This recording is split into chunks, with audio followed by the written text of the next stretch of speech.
Night mode photography is a great feature in modern devices. Let's have a look at how it works on the iPhone.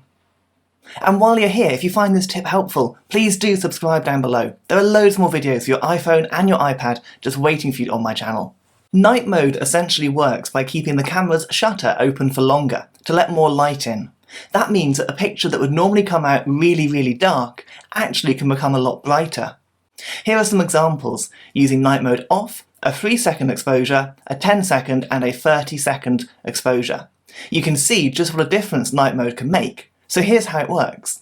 At its most basic level, in the top left of the camera app is a little yellow moon icon.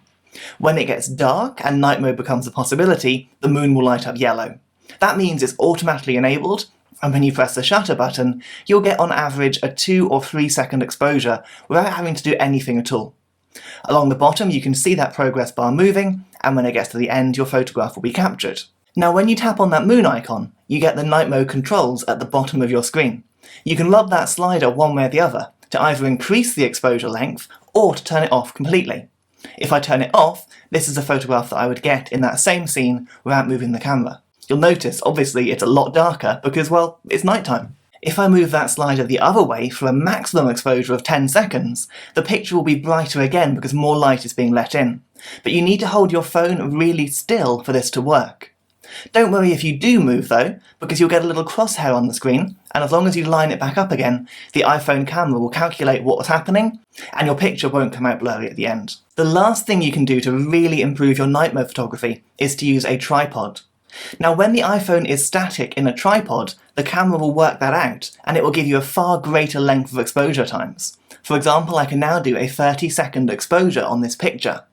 Now yes, I'm annoyed at myself for not lining the phone up straight, but hey, it was cold and it was dark.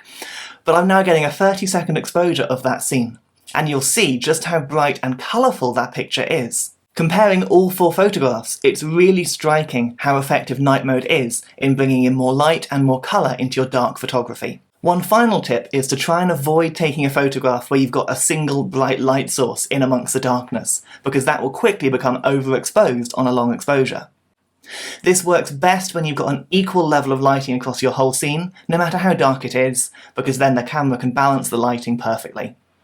Have a go at night mode photography, try changing the length of your exposures, and see what great results you can get.